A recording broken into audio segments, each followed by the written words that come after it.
Greetings all, Restomod Daisy with another installment. This video is going to be about levers. Levers for Daisy BB guns. We'll just basically start on one side and work our way up.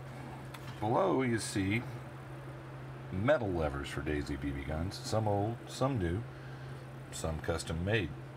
Let's start with the very first one here. This is the current production Daisy metal lever. Now this is made in China. It's not made of aluminum because it weighs too much. I'm not quite sure what kind of Chinesium it's made out of, but it is metal. It's pretty substantial and it does add weight to the gun. This is an example of a bright polished Daisy metal lever. It is aluminum. You'll notice that both of these guns feature the high pivot. Now what that refers to is the location of the lever attachment bolt. It's a little bit higher up than the old style lever, of which we have an example here, and you can see the difference between the high pivot lever and the low pivot lever. It's exactly about what you would think. It's where the screw that goes through the lever and secures it to the receiver is mounted. The low pivot levers are much older than the high pivots. That was an engineering change that happened with the Daisies after the move to Rogers, Arkansas, and it translated into reduced cocking effort for little Bobby and little Billy and little Susie. So a good product move for Daisy.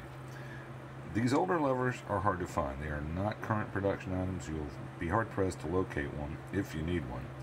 And if you have requirements for, I don't know, a straight lengthened lever, you're just going to have to take the Restomod approach and fabricate one.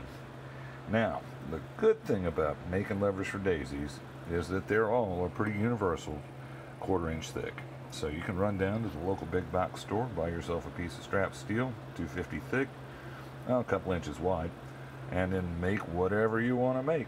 The only thing you got to pay attention to is where you locate your lever. This particular lever was built for a low pivot lever, number 111 model 40, that I wanted to make into a Martini-esque kind of weapon. Works out pretty well. It is a bit funky on cocking process. Well, rolling back up, here we have another style of Daisy aluminum lever. It's older than this lever, even though it is a high pivot.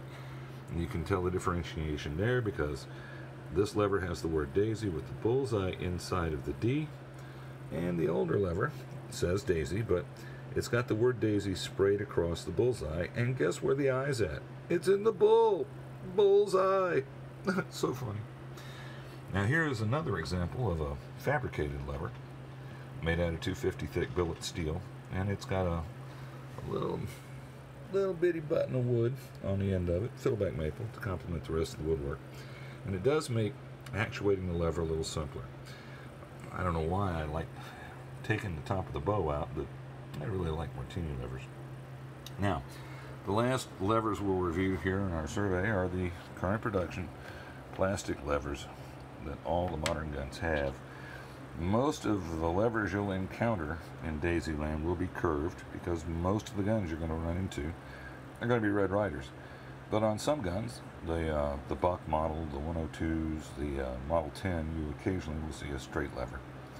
And if you decided you want to make some levers on your own, well, here's an example of all it takes. A chunk of 250 thick steel, some blue tape, a lever to make a template with, and then some time on your bandsaw, or if you haven't got one of those, some time on your hacksaw. And after a bit of sweat and wiggle and finish and some drilling and polishing and bluing, you'll have a lever suitable for your Daisy. Shane Bruce, Restomod Daisy, signing off.